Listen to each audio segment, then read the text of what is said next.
I'm Alexandra Harbushka, founder of Life with Herpes. I'm really excited because I have my personal doctor here. So Dr. John Martin is we're going to deliver this baby, not today. Not today. We're 37 weeks right now. It would be okay. It'd be okay because he's here, but I'm not ready. And we're not doing a home birth. We're not doing a home birth. So hopefully in 3 weeks you're going to deliver. Yes. But I'm excited to have him here because we're going to talk about herpes, we're going to talk about pregnancy and herpes, a little bit about diagnosis.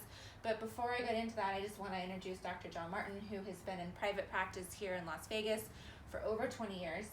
And you're from Las Vegas, right? I am from Las Vegas. Born and raised? Not born, but raised. Moved here when I was 9 years old. That counts. So, yes. Because I moved to San Diego when I was 7, and that counts. Yes, I agree. Yeah.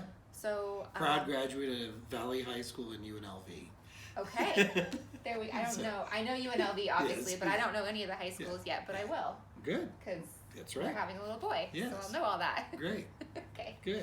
So I asked you guys a couple of questions, and we'll get to pregnancy in a little bit because a lot of you are concerned, and I was too when I was first diagnosed, is can I have a child vaginally, or can I even get pregnant and all that? But we'll get to that part. Right now I want to talk about what is it like for you as a doctor when a patient comes in and you go, oh my gosh, I know it's herpes. Like how do you, because we were talking off camera about the stigma and that whole thing. So how do you diagnose it? How do you break that information? Because in my opinion, it's not a big deal. Right. And probably as a medical professional, it's not a big deal to you. That's true. It's the stigma. No, and I think that's the thing is, to the patient, it's a huge deal when you have the initial diagnosis. So really what you try to do is educate them, and you know, the way I try to explain it to patients is that a lot of people have herpes. I mean, the estimates are over 50 million people. A lot of people. Worldwide. And there are many people that have it that do not realize that they have it because they had a subclinical infection, so it never showed any symptoms, and they're still carriers for the virus. I think the biggest thing is to try to convince them they can have a normal life, they can have children, all that, and they're not walking around with the scarlet letter branded H on their forehead, and that it is okay. And you know, they don't have to walk up to everybody and say, hey, I'm Alexandra and I have herpes. You know, there's a way to introduce it before you get intimate in relationships and things like that. So I kind of talk to them about that diagnosis, and unfortunately that is a diagnosis you have for the rest of your life.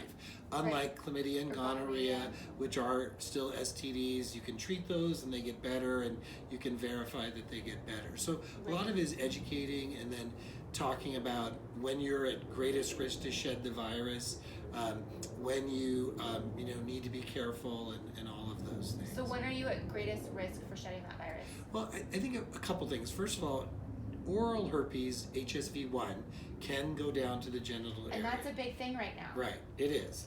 I'm seeing it a lot in our community because a lot of teenagers, a lot of people in their 20s. Right. It's a big thing. Yes, and so people with cold sores can transmit genitally.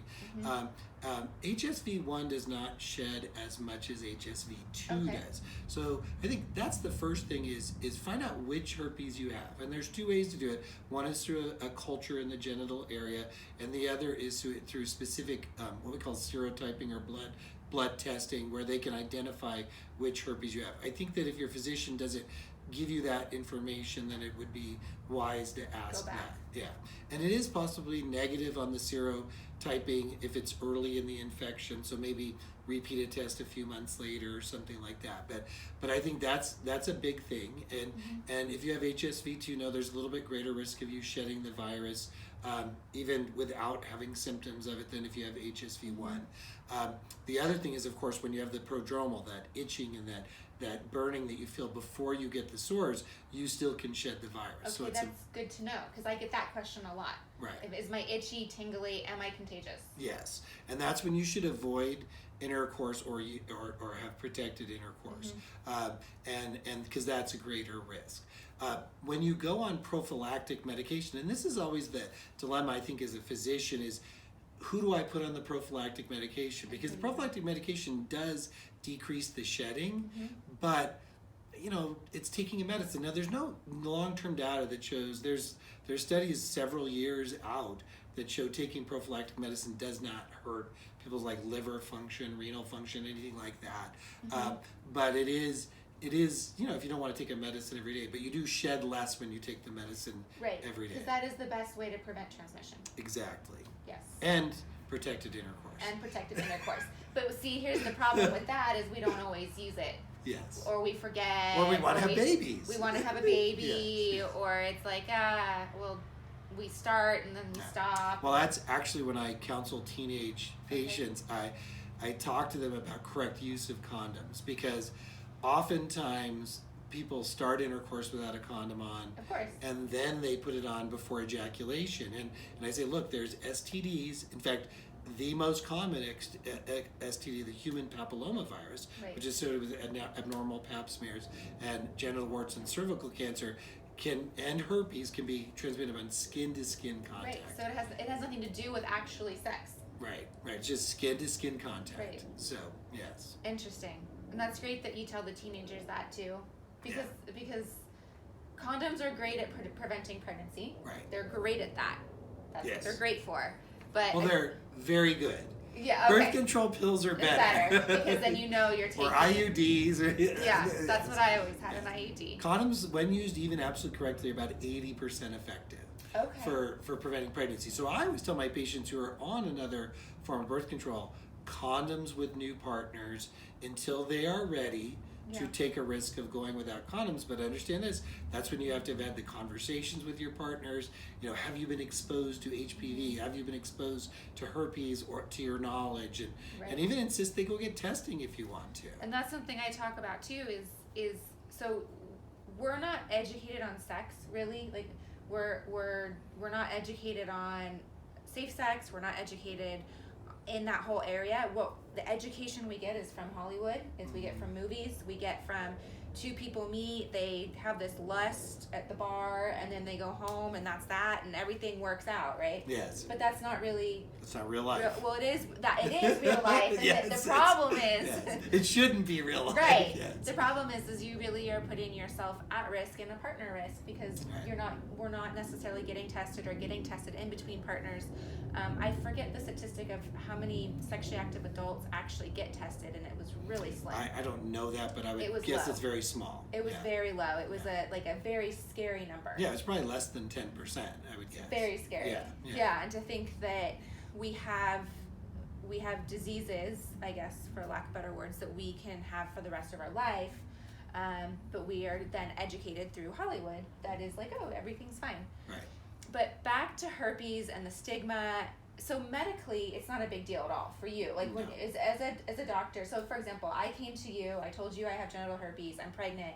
That's not like a red flag on my medical records, or there's not. I wouldn't say red flag, but we do put a notice, because you want to offer that patient taking prophylactic therapy when they're over 36 weeks pregnant to prevent the transmission.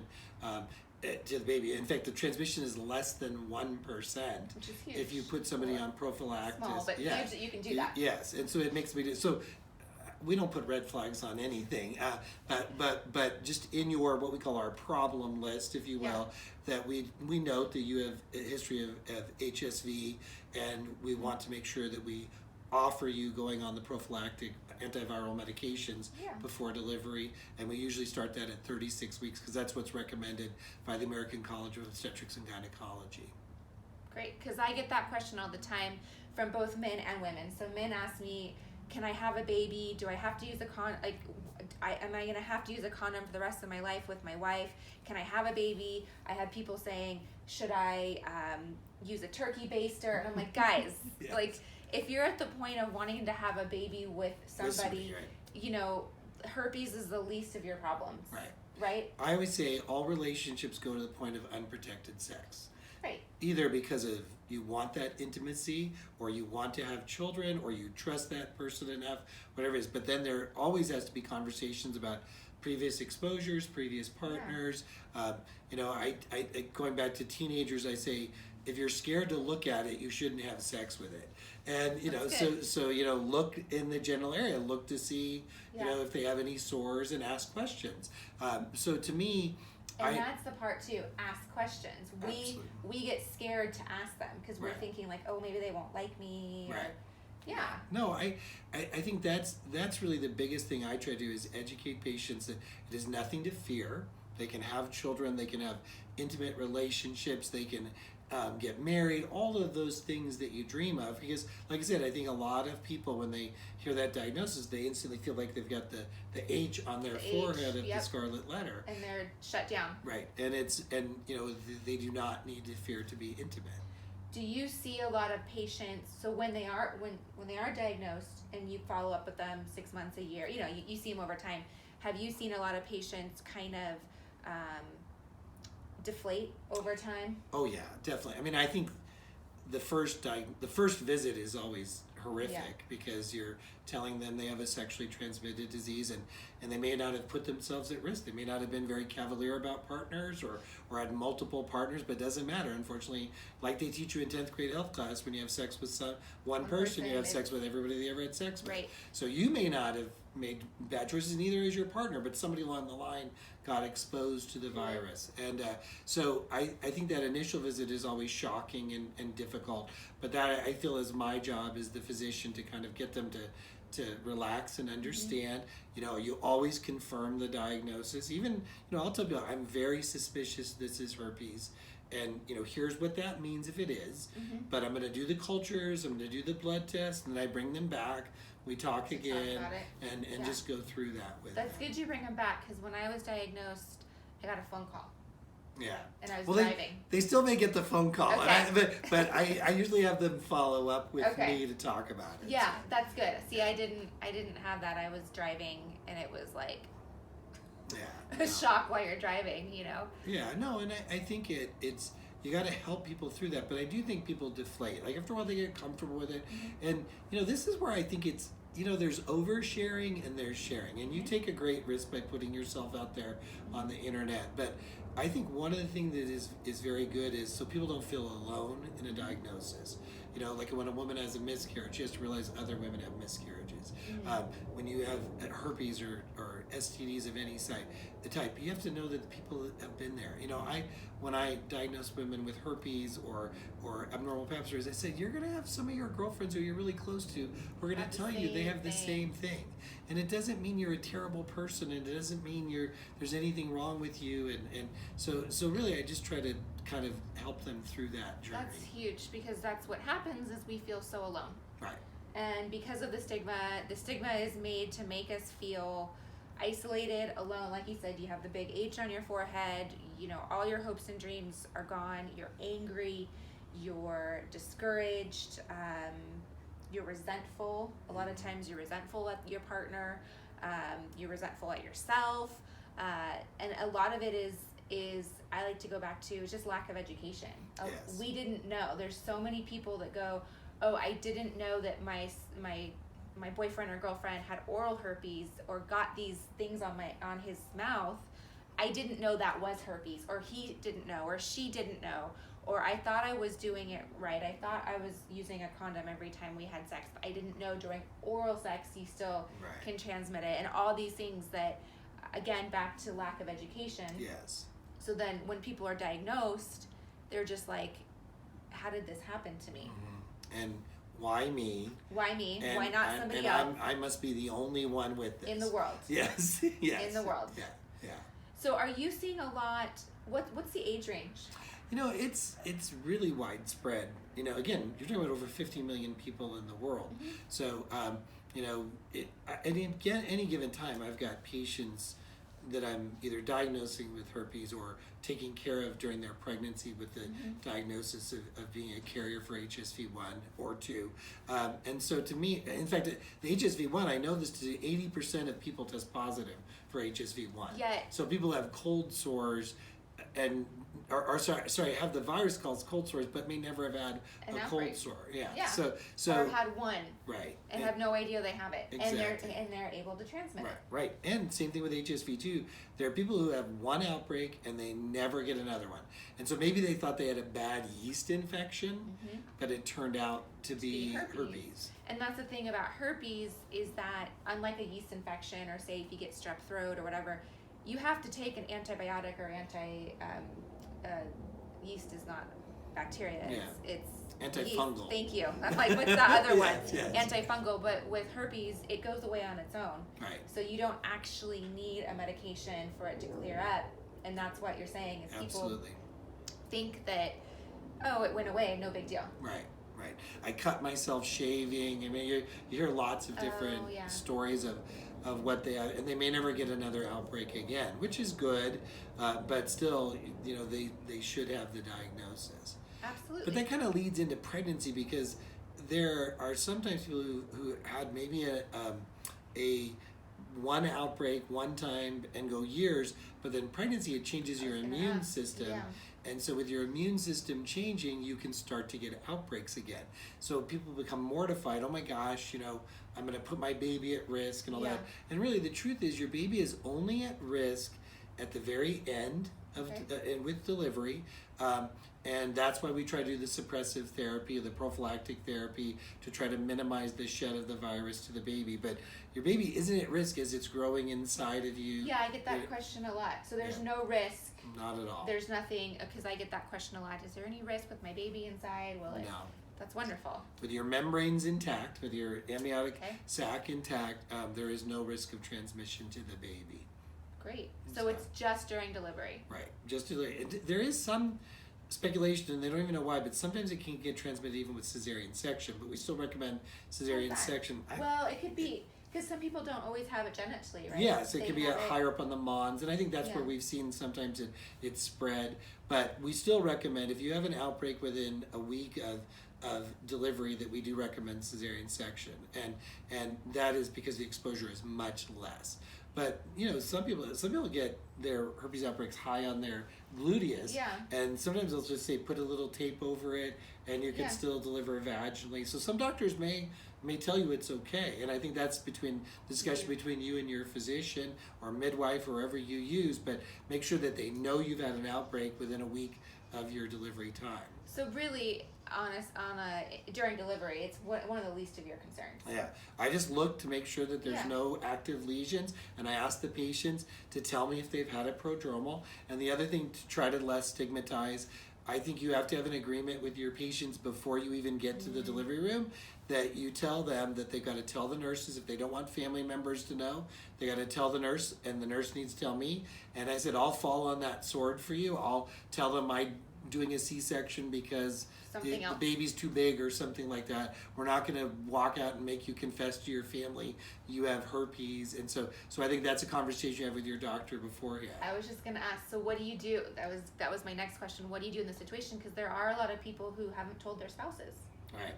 And how do you handle? Well, I have a problem with that. I have to say. Right. I feel like everybody should tell their spouses. It's I just feel like transparency and honesty. Right. You're having a child together. You guys should know what's going on. But in the end, I say to them, look, if you don't want anybody in the room when we're talking about all this, that is your health information, your privacy.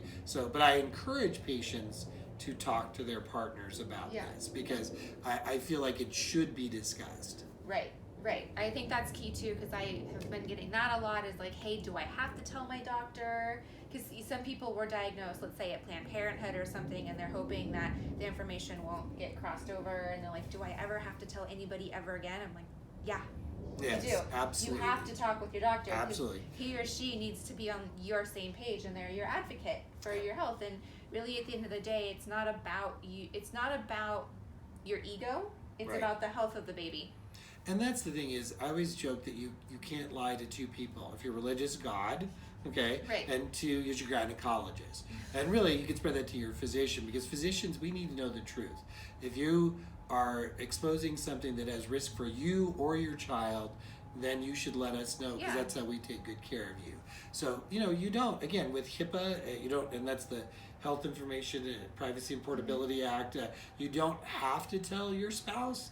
But you're having a child with this person, you're having unprotected sex. I think there has to be a conversation about that, because if it ever comes out, not from your physicians, because we won't expose you for that because of HIPAA, but if it ever comes out, then that's damaging to your relationship. It's a bigger issue. Right. It's a bigger issue. So yes, I do think you should tell your physicians. I think it's important to let them know and have that honest conversation. Besides when you're laying there delivering your baby and say, "Hey, doctor, by the way, it's," and that's because to me, I think there's a lot of planning of like conversation. Like I always tell my patients, look, I'll fall on that sword for you of why you need a C-section, so you don't have to confess to your grandmother that you have the herpes. whole room of people. Yeah, I can understand that. Yeah, well, that's very nice of you to do that. I know we had that conversation. Yes, I was like, no, the whole world knows we're good. That's right. Then she goes, I have a blog. The whole world knows we're good. We don't. Yes. You don't have to fall on the sword for me. Yes, but I do offer to follow the sword. That's good. So you guys, if that's something you are thinking, you want to find a doctor that will fall on the sword for you and not tell the whole hospital that when they won't make an announcement with a banner here. So I've researched, I've done some reading on herpes, and they say that when you get diagnosed with herpes in your last trimester, it's much more dangerous than your first trimester. Yes. So why is that? Well, because the virus does its greatest shedding in the first year, essentially. But in that first 3 months, which would be your end of year, it does a lot of shedding. So the statistics on that are pretty amazing, that you almost have a 30 to 40% chance of passing the virus to the baby if you have a vaginal birth, if you have your first outbreak. That's the key. Your very first outbreak. It's not having the outbreak, but your very first outbreak in the third trimester, it ups you a lot. Really? Yeah. Now, you still treat them, you still try to minimize that, and I still would let somebody have a vaginal birth as long as we're over a week from that initial diagnosis. But it makes it imperative that you tell your physician and you get treated and you make sure that they're aware if there's anything at the time of delivery. Interesting, yeah, and that's how I interpreted it, but I'm glad that you interpreted it medically as a doctor to explain that, because I can just say from somebody that has herpes, my first outbreak was awful. I mean, you can't sit, you have the flu-like symptoms, you don't know what's going on. It's a viral reaction, and it's a systemic reaction. You get aches and pains, maybe fever, and the sore itself is super painful. So it's one of the ways we make the diagnosis is,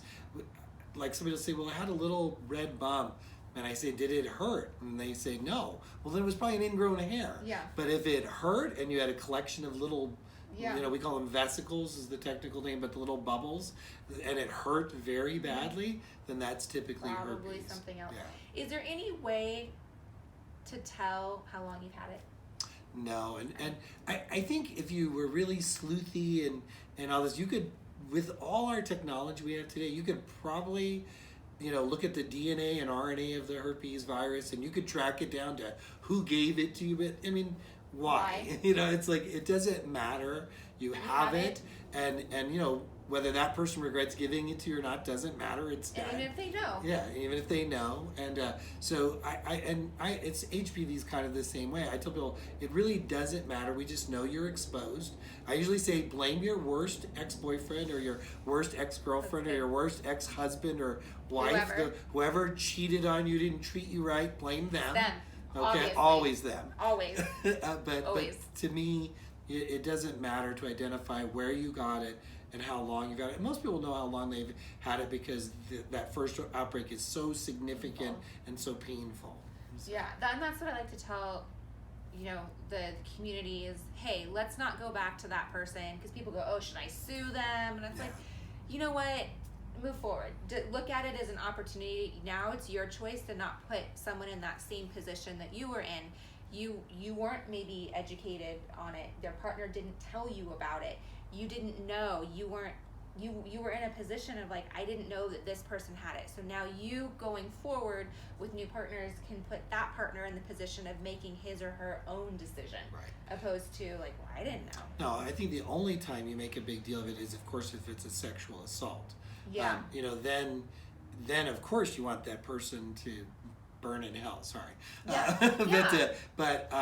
But otherwise, it's a learning experience for you. You made the mistake of having unprotected intercourse, and it was consensual, and you made that choice. So unfortunately, that's a bad price you pay for it. I made that choice. Yeah, right. And you know, I always tell people I'm sorry that happened to you, because lots of people get away with poor choices all the time. But unfortunately, in that instance, you did not. Right.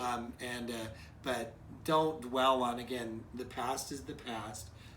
As long as you weren't, you know, sexually assaulted or injured, you know, like to me, you move on. So I like that. Okay, what's one thing that you should take when you're diagnosed and you leave the office, your doctor's office, or hang up the phone? Yes. What is one thing you should walk away with? What's the one nugget that you would tell I think people? there's two nuggets, Okay. I would say. Number one, find out which type you have, because I think that's relevant. So make sure that you get tested for that.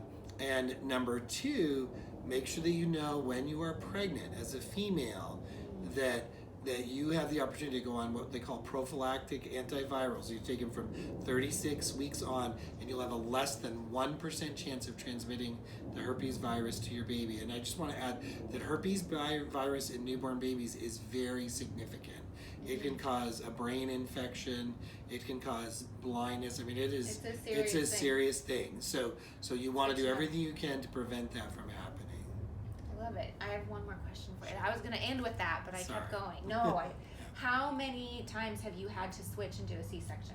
I think I was trying to think about that. I think I've only had like once or twice in my 24 years of doing this. This is great news. So yes, it is really good news. And I'm glad you asked that, because I think women need to know that. I always say, I offer to follow this sort of, but I don't have to do it that often. And I've even had some women who say, I haven't had an outbreak in 10 years. I never had one during pregnancy, so I don't want to go on the antiviral. And that's fine. That's their choice. They've done fine and had vaginal births. And then do you have women that are like, you know what, I don't even want to risk it, I'm just going to have a C-section? Oh yeah, they do. And I try to talk them out of it, because I think the risk is so low. But yes, I would always honor what their wish is. That's good to know. Okay guys, so you've learned what it's like to get diagnosed. You've learned from the doctor's side of how he handles it. It is like Dr. Martin said, hey, don't leave there feeling like you have this scarlet letter. So many people have it. I'm sure you see it all the time. All the time. Probably daily? Not daily, but certainly several times a week. Really? So, yeah.